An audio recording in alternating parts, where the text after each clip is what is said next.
So I watched the new Running Man movie. I honestly had no idea this was even a thing. I was a big fan of the original, as cheesy as it was, so I went into this one a little skeptical. The Running Man takes place in a near-future society where punishment has become mass entertainment. Convicted criminals are forced to compete in a televised manhunt. Ben Richards enters the game out of desperation. When he survives longer than expected, the show turns Richards from contestant into a liability. The rules of the game are simple. You stay alive for 30 days, you win the game, and a lot of money. Now, I know most of you get your marching orders from the internet and online reviewers, and I know that one Scottish dude said not to like it, so I'm sure many of you either passed or viewed it through that lens, but fortunately for me, I have free will.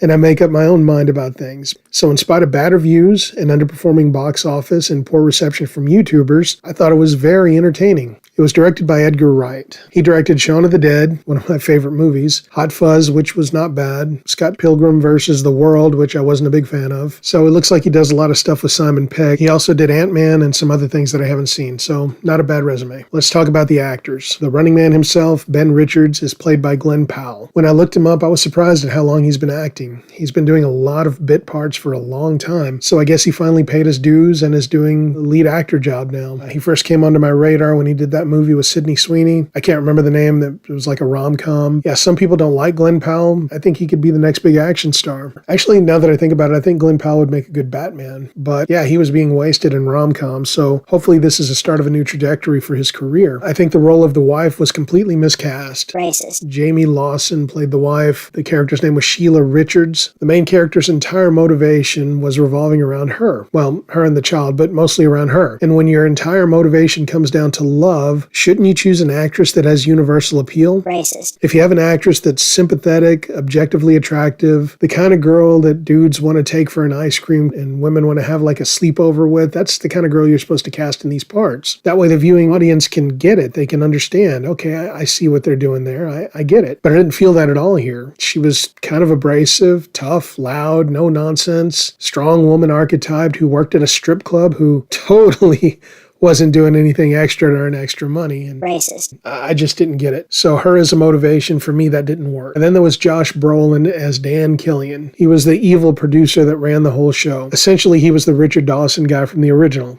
Almost. In the original, Richard Dawson played not only the producer, but also the game show host. In this one, they had two separate characters to play one part. They had the black guy playing the game show host, and I guess they couldn't make a black guy an evil villain or something. Racist. So they opted to make him two separate characters. I don't know. I'd be interested to know if it was one guy or two guys in the book. So if you know, let me know in the comments. So anyway, Josh Brolin was the main bad guy. He did his part well. Lately, they've been casting various dipshits as the villainous CEO type. It just doesn't make sense, like Jesse Eisenberg in that Superman movie, or Nicholas Hoult in that other Superman movie, or that one weenie dude that played the main baddie in Tron Ares. I can't for the life of me figure out why they keep getting all these skinny, nerdy, effeminate dudes to play intimidating males. They're just so non-intimidating. So it was refreshing to see a manly dude like Brolin play a manly character for a change. I guess Timothée Chalamet was not available. And speaking of the hosts, they got this guy. I don't know his name. I don't know what he's from. I just know that somebody somewhere felt the need to inject some diversity into this movie. Racist. For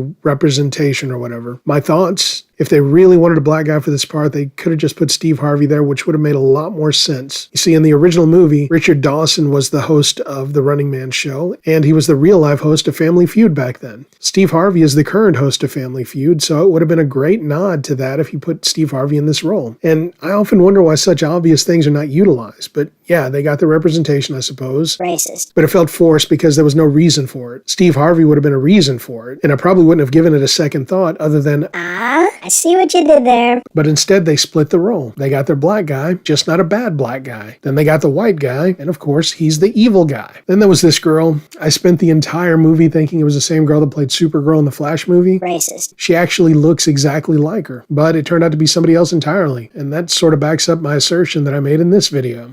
The thing is, I know a lot of Latinas out there who are just flat out hot, but Hollywood always seems to get this wrong. They make them like this person in this movie, or like Michelle Rodriguez, or like that girl that played Supergirl in the Flash movie. They just look harsh and angry and almost dude-like, looking like they can kick your ass. But in reality, that's just not the case. Most Hispanic chicks look like this or this, but not in movies.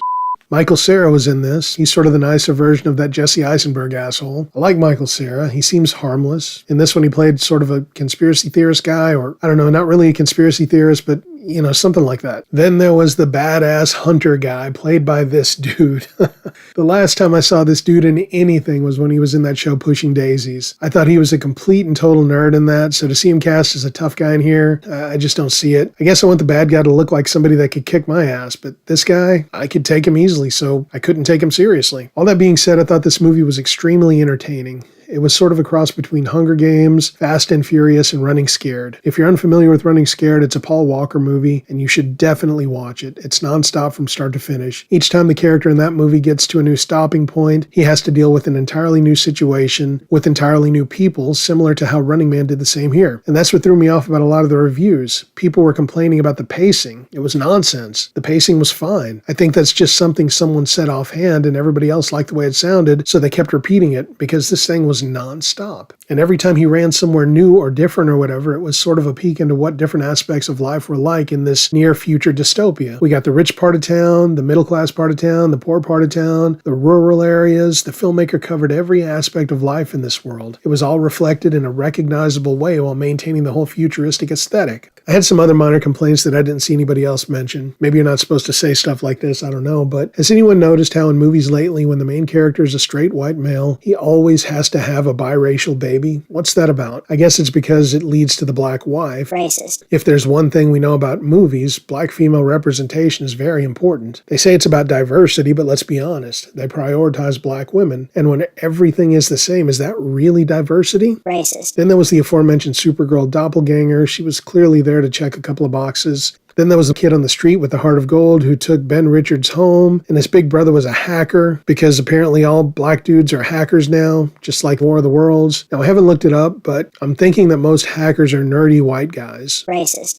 There were also themes about class warfare. It was the usual ironic Hollywood nonsense where they imply that rich people are bad and poor people are good. I don't get that. Aren't the people who make movies rich? Also, I didn't hate rich people when I was poor. I don't hate poor people now that I'm rich. Is class warfare really a thing? You tell me. Do you hate rich people? Do you hate poor people? I'm seriously asking, because that theme comes up a lot in movies, and this one was no exception. And then there were the complaints about the length of this movie. 2 hours and 15 minutes. TikToks, Reels, the internet in general is having an extremely negative effect on people. Short-form content is making everyone dumb. And that's not an opinion, that's a fact. So when I hear people complain about this movie's runtime, let's just say it tells me a lot about those people. One last thing, I really enjoyed the soundtrack on this one. I did not expect them to hit me with Sly and the Family Stone, Curtis Blow, Miles Davis, and the Rolling Stones. And the composer who did the score for this film set the mood perfectly. It had that dystopian feel, and it was sort of retro sci-fi meets modern beats. I really dug it. So should you see it? This is absolutely not high art. It's a cheesy action movie meant to entertain with its absurdity, and that's exactly what it does. Definitely a Saturday afternoon popcorn flick. If you're bored today, I say watch it. This movie is recommended for anyone who doesn't consider themselves a film connoisseur or a cinephile or a movie buff. You know, people who actually enjoy movies. Anyway, that's it.